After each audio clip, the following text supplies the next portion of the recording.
देखिए 7वां प्रश्न है, काफी अच्छा क्वेश्चन है, ध्यान से देखेंगे। डायग्राम नहीं दे रखा, हमें बनाना पड़ेगा।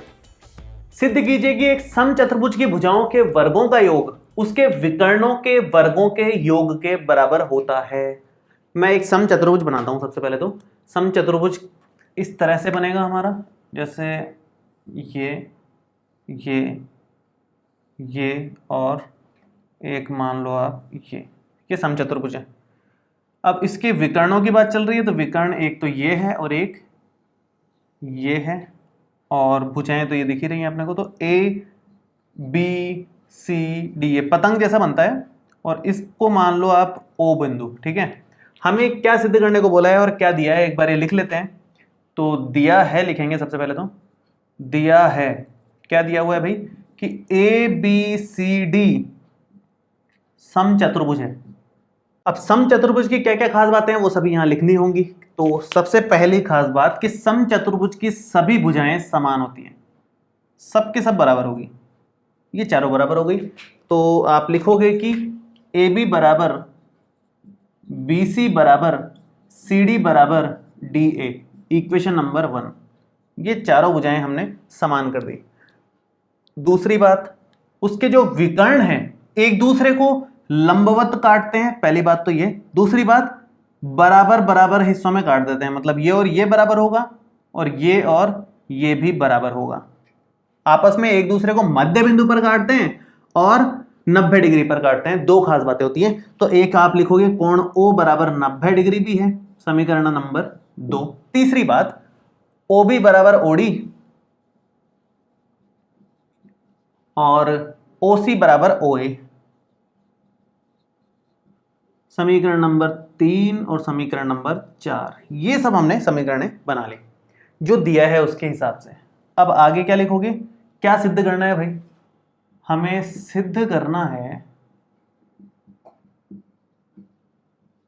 कि भुजाओं के वर्गों का योग उसके विकर्णों के वर्गों के योग के बराबर है। भुजाओं के वर्गों का योग मतलब ए बी का वर्ग कर लो प्लस बी सी का वर्ग कर लो प्लस सी डी का वर्ग कर लो और प्लस में डी ए का वर्ग कर लो, और ये बराबर आना चाहिए विकर्ण। विकर्ण मतलब ए सी और बी डी है विकर्ण, तो ए सी का वर्ग प्लस में बी डी का वर्ग इसके बराबर आएगा।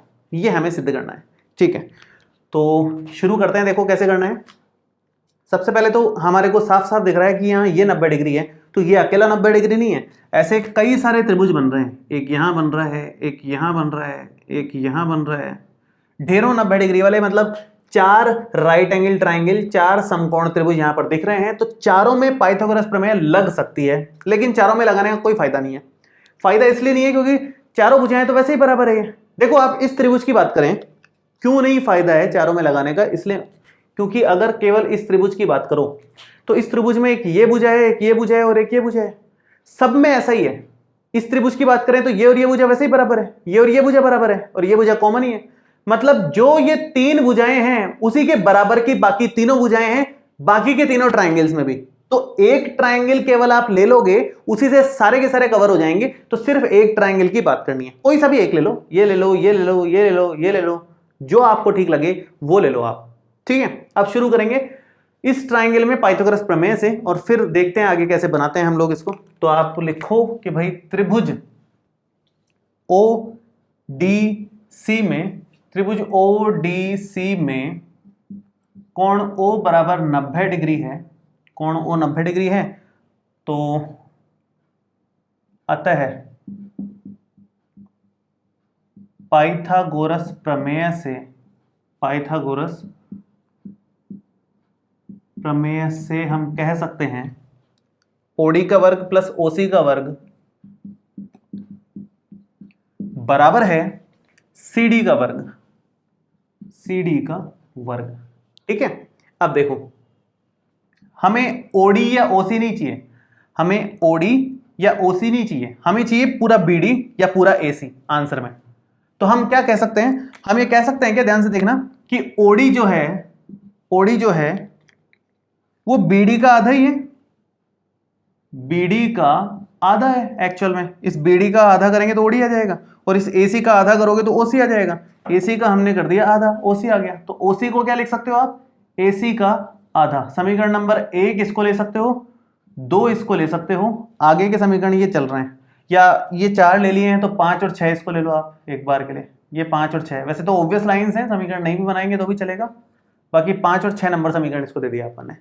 अब इसका उपयोग करेंगे कहां पर, एक तो यहां और एक यहां। रही बात CD की, CD को अभी एक बार के लिए ऐसे ही छोड़ो, आगे हम देखते हैं इसका कैसे क्या करना है काम। बहुत आसानी से हल हो जाएगा, बस इतने में ही बचेंगे। देखो ये हो गया BD/2 का वर्ग कर लिया हमने। OC को आप लिख दिए AC/2 का वर्ग, और उधर क्या चल रहा है, CD का वर्ग। तो ये हो जाएगा BD का वर्ग बटे 4, AC का वर्ग बटे 4, और ये CD का वर्ग। ये हो जाएगा BD का वर्ग प्लस में AC का वर्ग बराबर 4 गुना CD का वर्ग। ठीक है, अब 4 गुना CD का वर्ग है, इस तरफ तो हमारे पास आ गया। ध्यान से देखें तो आप, ये चीज तो लानी थी, एक साइड तो आ गई हमारी, दूसरी साइड मतलब ये 4 गुना CD के वर्ग की जगह ये 4 चीजें दिखनी चाहिए। तो ये चारों चीजें CD के बराबर ही तो है। AB भी CD के बराबर है, BC भी CD के बराबर है, DA भी CD के बराबर है। आप यहां से देख सकते हो चारों भुजाएं बराबर है। तो ये जो 4 गुना मैंने लिखा है उसको आप उस जैसा दिखाने के लिए आप ऐसा कर सकते हो कि BD का वर्ग प्लस में AC का वर्ग बराबर आएगा CD square CD square CD square and CD square. 4 बार लिख दिया मैंने भाई, इसको खोल करके ऐसे लिख सकते हैं 4 बार। अब CD के मान रखते जाओ आप। एक बार तो CD की जगह क्या रख सकते हैं, AB। एक बार CD की जगह क्या रख सकते हो, BC। एक बार CD की जगह क्या रख सकते हो, DA। ये सब रख सकते हैं हम इसमें। तो आप यहां रखो, इसकी जगह रख दो AB, इसकी जगह रख दो BC, और इस वाले को तो ऐसे कैसे रहने दो CD, और लास्ट में जो DA है, सॉरी लास्ट में जो CD है उसकी जगह रख दो DA। अब आप नोटिस करोगे कि हमारा प्रूव हो गया जो प्रूव करना था वो। किसकी मदद से, समीकरण नंबर 1 की मदद से। ये हमने मान लिखे हैं समीकरण 1 से, और यहां पर हमने मान लिखे थे समीकरण 5 व 6 से। तो जहां से जो मान लिखो वो यहां पर मेंशन करो। ठीक है।